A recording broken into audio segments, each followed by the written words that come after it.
کسی کے باپ کا آخری وقت ہو، غور سے سنیے گا، پہلے سوال پوچھتا ہوں، اپنے ماں باپ اور سارے انسانوں سے زیادہ حضور سے محبت کرتے ہیں یا نہیں؟ جواب دو، کرتے ہیں؟ اللہ اس محبت کو سلامت رکھے۔ اب سوال پوچھتا ہوں، باپ کی زندگی کا آخری وقت ہو اور اس کے لب ہل رہے ہوں تو بیٹا اپنا کان اپنے باپ کے لبوں کے پاس کرتا ہے اور سننا چاہتا ہے کہ باپ اپنی آخری وقت میں کیا نصیحت کر رہا ہے، اور باپ اگر اس وقت کوئی نصیحت کر دے تو بیٹا اسے اپنے دل کے اندر بٹھا لیتا ہے اور سوچتا ہے یہ میرے باپ کی آخری وصیت تھی، میں اس پر زندگی بھر عمل کروں گا۔ نادانوں، باپ کی آخری وصیت کو یاد رکھتے ہو، رسول کی آخری وصیت کو یاد نہیں رکھتے۔ پیغمبر رحمت نے وصال کے وقت نماز نماز نماز فرمایا تھا۔ اگر کوئی اس وصیت کو یاد رکھتا ہے تو یاد رکھو وہ وفادار مصطفیٰ ہے اور حضور کا عشق اس کے سینے کے اندر موجود ہے۔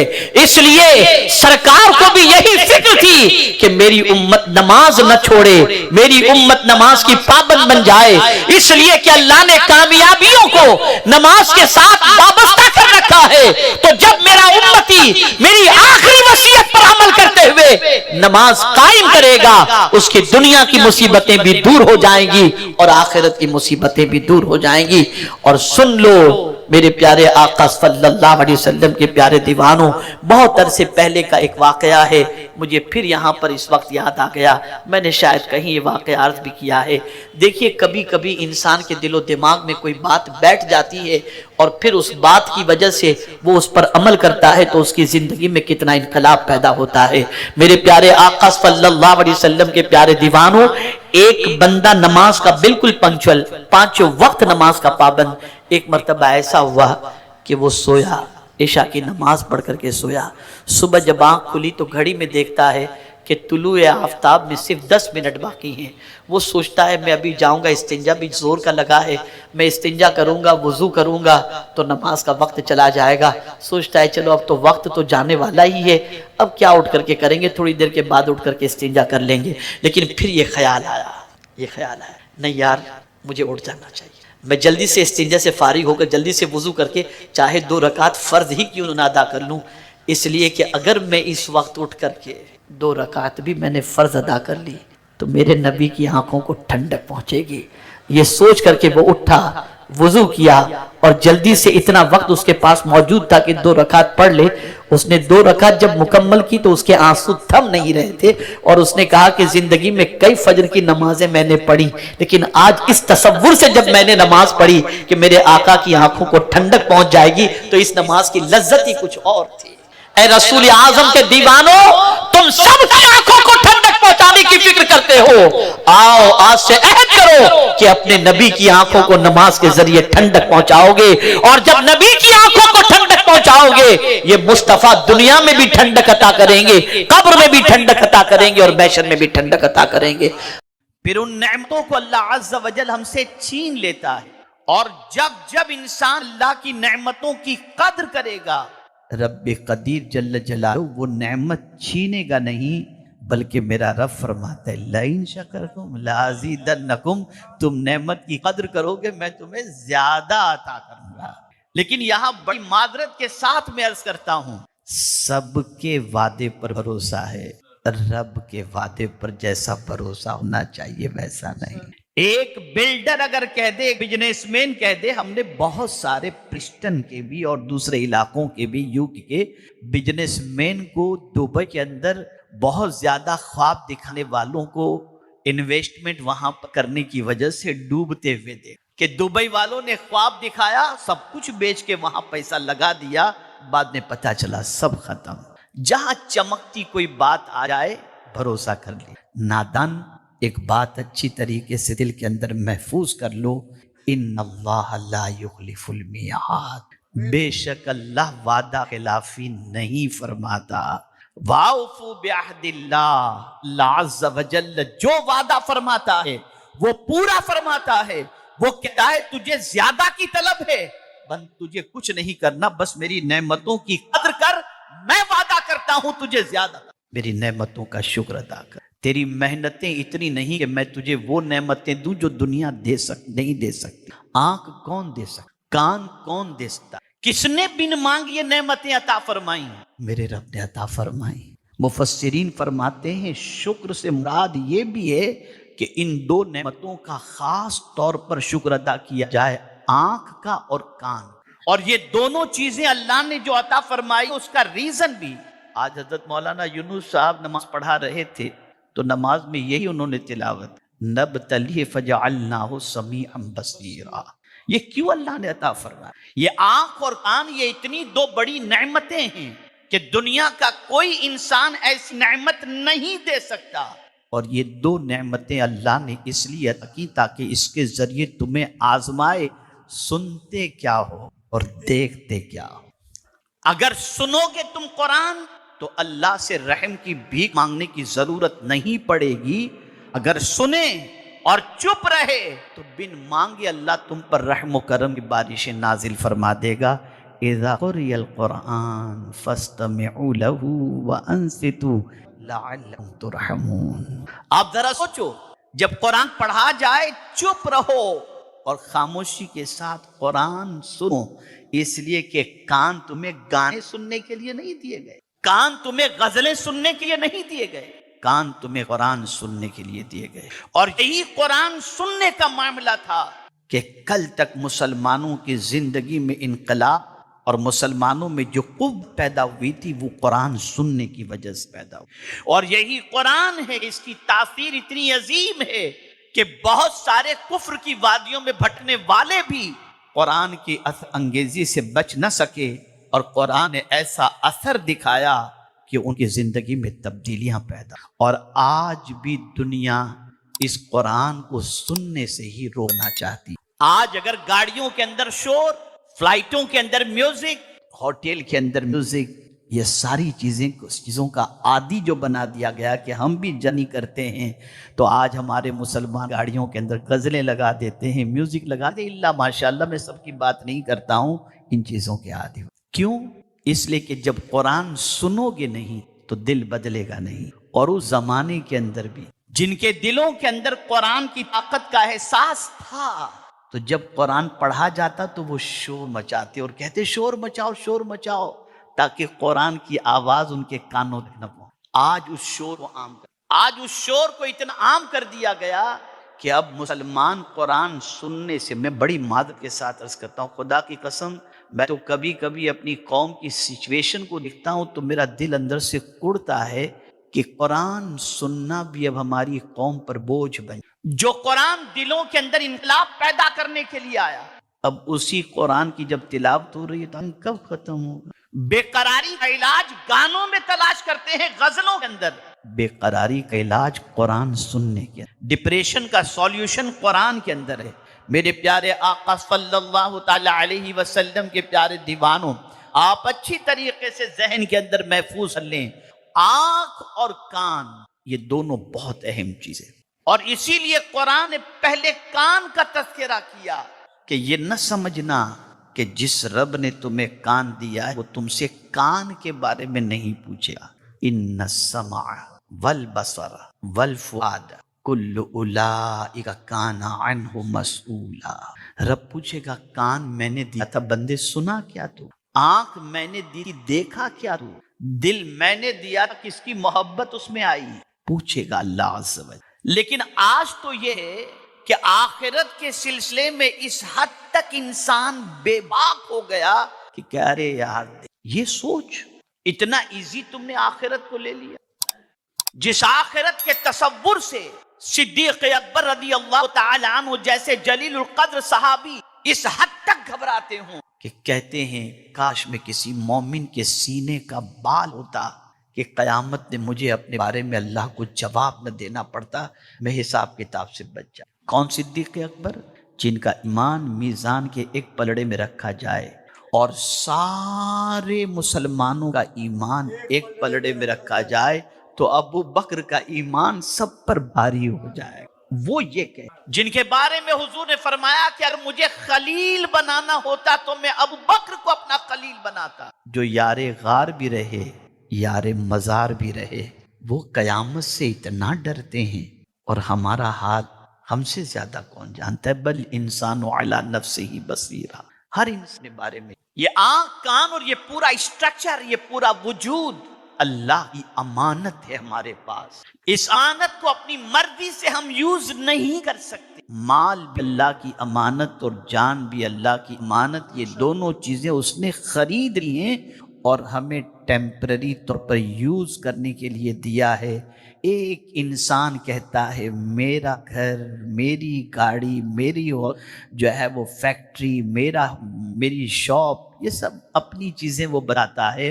جب آنکھ بند ہوتی ہے تو اللہ فرماتا ہے لے جا، دیکھو تو کہہ رہا تھا نا یہ سب تیرا ہے، اگر لے جا سکتا ہے تو لے جا.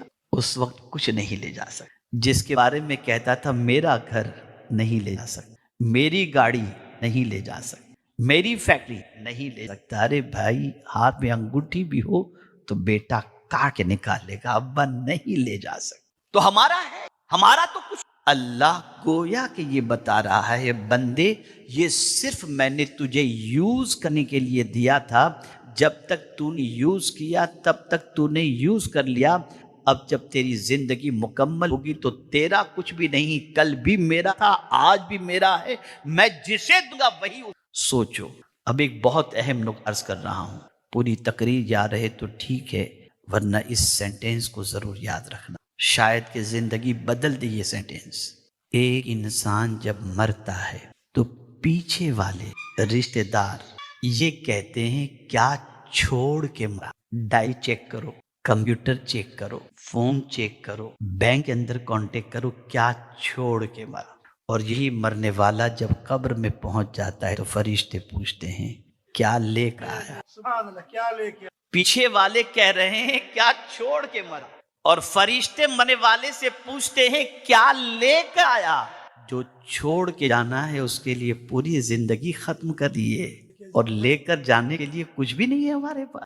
ہم نے کوئی تیاری کی ساتھ لے جانے کی؟ کوئی تیاری نہیں. عمل بھی ہے تو ایسا تو پتہ نہیں بارگاہ سمدیت میں مقبولیت کا درجہ رکھتا بھی ہے یا نہیں معلوم. سب کچھ ہمارا ناقص ہے، پھر بھی ہم اس دنیا میں مست ہیں. خیر، میں کہیں شکر کی بجائے کسی اور طرف چلا جاؤں تو آئیے پھر میں آپ شکر کی طرف لے آتا ہوں. اللہ کی نعمتوں شکر ادا کیا کرو. جب جو نعمت ملے فوراً اس کا شکر ادا کرو. اللہ کو شکر ادا کرنے والا بندہ بہت پسند ہے، بڑی محبت کرتا ہے شکر ادا کرنے والے بندے. آپ ذرا بتائیے، آپ نے کسی کو کوئی چیز تحفے میں دی، مثال کے طور پر آپ نے کسی سے کہا کہ یار یہ نا فلاں کو تم دے دینا میری طرف سے. پھر آپ نے اس کو میسج کیا کہ یار میں نے تمہارے لیے ایک گفٹ بھیجی تھی، ملا یا نہیں، ملی یا نہیں. وہ لکھ دے کہ ہاں ملی، لیکن گفٹ کے عوض کے اندر تھینک یو نہیں لکھتا، جزاک اللہ نہیں لکھتا. تو آپ کہتے ہیں کیسا آدمی ہے یار، اس کے پاس تھینک یو کہنے کے لیے بھی ٹائم نہیں. نیکسٹ ٹائم آپ کوئی گفٹ دینے کے بارے میں 50 بار سوچیں گے، اس ناقدرے کو دے کر کیا فائدہ. نادانو، اس سے بھی تمہیں سمجھ میں نہیں آتا. سن لو، دنیا وہ گفٹ دے گی جو اور بھی دے سکتے ہیں. خدا نے وہ دیا ہے کوئی نہیں دے سکتا، اللہ نے وہ دیا ہے جو کوئی نہیں دے سکتا. پھر ہم کیوں ایسا کر رہے ہیں کہ اس کا شکر نہیں بجا لاتے. میں بوائلر مرغی کی بات نہیں کر رہا ہوں، دیسی مرغی کی بات کرتا ہوں. ایک ڈراپ پانی پینے کے بعد ہمیں بتاتی ہے کریم کا شکر. حیرت کی بات ہے، ہم اللہ عز و جل کا شکر ادا کرنے کے لیے تیار ہی نہیں ہیں. ہماری زندگی اللہ کی ناشکری میں گزرتی. آئیے، بیٹا پیدا ہوا، بڑے زمانے کے بعد پیدا ہوا، نام کیا رکھیں گے، برتھ ڈے منانا یہ ہے. کبھی ہم نے قرآن پڑھا کہ بچے کی ولادت کے بعد بچے کی سب سے پہلے فکر کس چیز کی کرنی چاہیے؟ حضرت ابراہیم علیہ السلام کو اللہ عز و جل نے بیٹے عطا فرمایا، ایک بیٹا عطا فرمایا، دوسرے بیٹے کی بات کی بشارت بھی عطا فرما دی. تو قربان جائیے، حضرت ابراہیم علیہ السلام ادھر بیٹے کی ولادت ہوتی اور کہتے الحمدللہ الذی وہب لی علی الکبر اسماعیل و اسحاق ان ربی لسمیع الدعاء رب اجعلنی مقیم الصلاۃ ومن ذریتی ربنا وتقبل دعاء. اے اللہ، تیرا شکر ہے کہ تو نے مجھے بڑھاپے کے اندر اسماعیل اور اسحاق جیسی اولاد عطا فرمائی. اے میرے رب، مجھے اور میری ذریت کو نماز. سبحان اللہ، سبحان اللہ. یہ فکر سب سے پہلے. قرآن اٹھا کر کے دیکھیے، آپ کو ایک حدیث شریف سناؤں گا، آپ کا ایمان تازہ ہوگا. اور مجھے امید ہے کہ آج کے بعد انشاءاللہ اس حدیث پر عمل کرنے کی کوشش کریں۔ جانتے ہیں، قربان جائیے رحمت عالم صلی اللہ علیہ وسلم کے ارشاد پر۔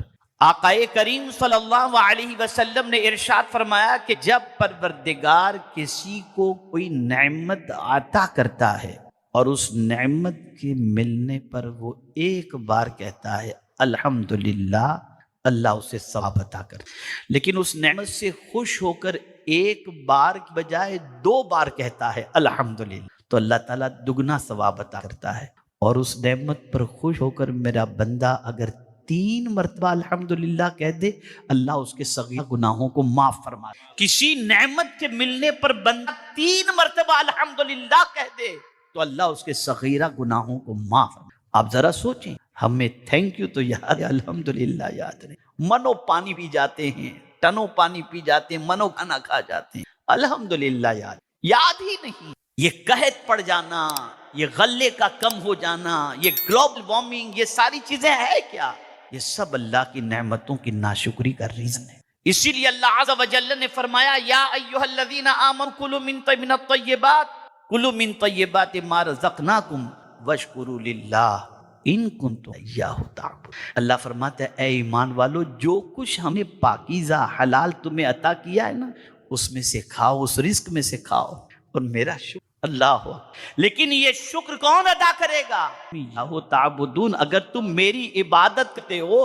اس لیے آپ دیکھیں گے کہ ماڈرن زندگی گزارنے والا کبھی اللہ کا شکر ادا کرتا نظر نہیں آئے گا، لیکن زیادہ تر اللہ کا شکر ادا کرنے والے بندے وہ نظر آئیں گے جو اللہ کی بندگی کرتے، وہ کسی حد تک کرتے نظر آئیں گے۔ اللہ کا شکر ادا کرو۔ اور قربان جائیے، میں یہاں پر یوتھ کو اسپیشلی میں شکر اللہ کا بھی ادا کرو، اور اگر آپ کے ساتھ کسی نے اچھا سلوک کیا ہے تو اس کا بھی شکر ادا کرو، بھلائی کی ہے کسی نے، اس کا بھی شکر ادا کرو۔ حضور صلی اللہ علیہ وسلم فرماتے من لم یشکر الناس لم یشکر اللہ، جو لوگوں کا شکر ادا نہیں کرتا وہ اللہ کا بھی شکر ادا نہیں کرتا۔ یہ شکر کی پریکٹس کرائی جا رہی ہے کہ جو تمہارے ساتھ اچھائی کرے اس کا تم شکریہ ادا کرو۔ اور ابتدا قرآن کہاں سے کی؟ کس کا شکر؟ انسانوں میں سب سے پہلے جوڑا اللہ، انشکر لی ولوالدی، میرا شکر ادا کرو اور اپنے ماں باپ کا شکر ادا کرو۔ حضرت بایزید بسطامی علیہ الرحمہ مدرسے میں پڑھنے کے لیے گئے، اور جب مدرسے میں پڑھنے کے لیے پہنچے تھے اور کچھ دن گزرے اور استاد قرآن پڑھاتے پڑھاتے جب اس آیت پر پہنچے انشکر لی ولوالدی، تو حضرت بایزید بسطامی علیہ الرحمہ نے اپنے استاد سے کہا حضور اگر اجازت ہو تو میں اپنی ماں سے مل کر آؤں؟ فرمایا بیٹے بے ٹائم کوئی چھٹی کا وقت تو نہیں ہوا؟ کہا حضور اجازت ہے تو میں مل کر آ جاؤں، میں جلدی آ جاؤں گا۔ اجازت دی گئی، بایزید بسطامی گھر پہنچے، دروازے پہ دستک دی، ماں نے دروازہ کھولا تو بایزید بسطامی کو دیکھا، فرمایا بیٹے اتنی جلدی آ گئے، بھی تو مدرسے کی چھٹی کا ٹائم نہیں ہوا؟ کہا ماں تیرا بہت بڑا شکر، سبحان اللہ۔ تیرا بہت بڑا احسان ہے، بس ماں مجھے اجازت دے میں جا رہا ہوں۔ کہا بیٹے اتنی سی بات کہنے کے لیے تو آیا؟ کہا ہاں میں نے آج میرے استاد سے پڑھا انشکر لی ولوالدیک، میں نے سوچا تیرا شکر ادا کر لوں، پھر اس کے بعد رب قدیر اللہ جلالہ کا بھی میں شکر اس طریقے سے ادا کروں کہ تیرا شکر کہ میری ماں نے مجھے اللہ عز و جل کی محبت پلائی، اور اس اللہ کا شکر کہ اللہ نے تیرے جیسی ماں مجھے عطا فرمائی۔ یہ سوچ، شکر ادا۔ ناشکری کے دروازے بند کر دو۔ نعمتیں اس وقت تک ہمارے پاس رہتی ہیں جب تک کہ ان نعمتوں کا ہم شکر ادا کرتے ہیں۔ ایک مرتبہ درود شریف پڑھ لیں، میں آپ کو مزید اس کے حوالے سے کچھ باتیں بتا دوں۔ میرے پیارے آقا صلی اللہ تعالی علیہ وسلم کے پیارے دیوان، بہت طویل یہ مضمون ہے، لیکن میں بہت زیادہ اس پر گفتگو کرنے کی بجائے موٹی موٹی کچھ باتیں سمجھا دوں جو آپ کی کھوپڑی شریف کے اندر بات بیٹھ سکے۔ میں کسی بزرگ کا قول بتا دوں، اور بزرگ لوگ جو ہے نا وہ جو بھی کہتے ہیں نا وہ تجربے کی روشنی میں کہتے ہیں، انہوں نے اس چیزوں کا ایکسپیرینس کیا ہے تو کانفیڈنس کے ساتھ کیا ہے، یقین کے ساتھ میں کہتا ہوں کہ اس کو آپ دل و دماغ میں آج کے بعد محفوظ کر لیں۔ کسی عارف نے کیا خوب کہا، الشکر قید للموجود وصید للمفقود وموجب التقرب الی الرب المعبود وثواب فی دار الخلود۔ یہ تفسیر مظہری کے اندر ایک عارف کامل کا قول موجود ہے. اب سمجھے مطلب. جو بندہ شکر ادا کرتا ہے تو ظاہر سی بات ہے کہ کوئی نعمت اس کے پاس ہے اسی پر وہ شکر ادا کرے گا نا. تو موجود نعمت پر اللہ کا جب شکر ادا کرتا ہے تو جو نعمت اس کے پاس ہے اللہ تعالیٰ اس کو پرماننٹ کر دیتا ہے. پرماننٹ کر. اور اسی کے ساتھ وصید للمفقود، جو انعامات رب کی جانب سے اب تک نہیں ملے تھے، بہت ساری نعمتیں جو اب تک نہیں ملی، تو شکر ادا کرنے کی بنیاد پر اللہ ان نعمتوں کے لیے راستہ ہموار کر دیا کرتا ہے. بارگاہ رب العزت کے اندر شکر ادا کرنے کی وجہ سے اللہ تعالیٰ اسے اپنے قرب کی دولت سے مالا مال کر دیتا ہے، اپنے قریب کر دیتا ہے. اور اللہ اکبر، آخری بات تو دلوں کو جھنجھوڑنے والی، یہ فرماتے ہیں اور جنت میں ثواب کا باعث بننے والی یہ چیز ہو جاتی ہے. یعنی اس بندے کو اللہ تعالیٰ صرف جنت ہی نہیں عطا فرمائے گا، جنت کی بھی بے شمار نعمتیں اللہ اسے ایک شکر کے عوض میں کتنا کچھ ملتا ہے. لیکن برا نہ مانے تو کسی کو اگر 1 ملین کا پروفٹ ہو جائے تو ہنستا ہوا تو نظر آئے لیکن کہے گا نہیں. اور کسی دن اگر اس کی دکان کے اندر 10 روپے کا پروفٹ، کیا بتائیں، دھندا ہی نہیں. اور یہ نہیں ہے دھندا، اس کی اطلاع پورے شہر کو ہو جاتے، بیچارے کا کاروبار مندہ چل. اور خاص طور پر ہمارے مولانا یونس صاحب قبلہ بتا رہے ہیں کہ جب چندے کا وقت ہوتا ہے تب یہ جملہ سب کے منہ سے زیادہ سننے کو ملا. کیا ہو گیا ہے، کیا ہو گیا ہے، آپ سوچو تو صحیح یار. اتنی نعمتیں اللہ نے ہمیں عطا فرمائی، ہمیں شکر کرنے کا موقع نہیں ملا. چلیے، حضرت ابن عباس رضی اللہ تعالی عنہما سے مروی ہے. اب وہ لوگ جو شکوہ شکایت کرتے ہیں ذرا وہ سن لیں حضور کیا ارشاد فرماتے. حضرت ابن عباس رضی اللہ تعالی عنہما سے مروی ہے کہ رسول اکرم صلی اللہ علیہ وسلم نے ارشاد فرمایا، اربع من اعطیہن فقد اعطی خیر الدنیا والآخرہ. جسے 4 چیزیں مل گئیں اسے دنیا اور آخرت کی بھلائی ملی. کتنی چیزیں بولیے؟ اب پہلی چیز آقا کریم صلی اللہ علیہ وسلم فرماتے ہیں قلب شاکر، ایسا دل اس ملا جو ہر وقت میں اپنے رب کا شکر ہی ادا کرتا ہے، کوئی شکایت نہیں، کوئی کمپلین نہیں، ایسا اس کے پاس الحمدللہ الحمدللہ الحمدللہ. دوسری نعمت ولسان ذاکر، ایسی زبان اس کو ملی جو زبان اللہ کے ذکر سے ہمیشہ تر رہتی ہے. وبدن علی البلاء صابر، اور ایسا بدن کہ آزمائش پر وہ بدن صبر کرنے والا ہو. یعنی کبھی کبھی امتحان ہوتا ہے، بہت بخار ہے، بہت درد ہے. اور یہاں میں بتاؤں، کل تفسیر پڑھ رہا تھا ما یلفظ من قول الا لدیہ رقیب عتید. اس کی تفسیر میں نے پڑھا کہ درد کی وجہ سے آدمی جو کر رہا ہے نا اس کو بھی فرشتے اسے بھی لکھتے ہیں، اسے بھی فرشتے نوٹ کرتے. تو ایسا اللہ عز و جل نے بدن عطا فرمایا کہ آزمائش پر، یعنی اس بدن میں کوئی تکلیف ہے تو وہ شکوہ نہیں کرتا، صبر کرتا ہے. کسی کو اللہ نے یہ نعمت عطا فرما دی. اور پھر چوتھی کے سلسلے میں تھوڑا سا اچھی طریقے سے جو شادی نہیں کیے ہیں نا وہ ذرا اس پہ توجہ دیجیے گا. وَزَوْجَةٌ لَا تَبْغِي خَوْنًا فِي نَفْسِهَا وَلَا مَالِهِ، اور اپنے آپ اور شوہر کے مال میں خیانت نہ کرنے والی بیوی، یعنی ایسی بیوی مل جائے جو خود بھی محفوظ رہے اور اپنے شوہر کے مال کو اور اس کے مال کے اندر بھی کوئی خیانت نہ کرے، اسے بھی محفوظ رکھے. یعنی تکلیف کے اندر ایسا بدن جو صبر کرنے والا ہو، بیوی ایسی جو خیانت نہ کرنے والی ہو،